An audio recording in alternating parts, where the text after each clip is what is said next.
Magandang umaga po.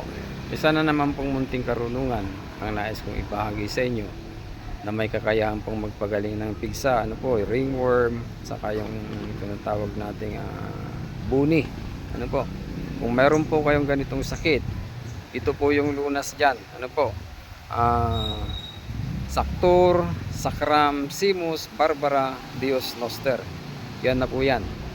Maaari ko pong ituro sa inyo kung paano nyo yan gamitin ng tama, ano po, para gamutin yung ganitong uri ng sakit.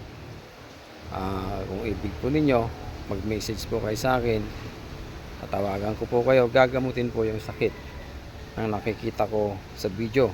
Ano po, sana po makatulong ito sa inyo at maraming salamat po.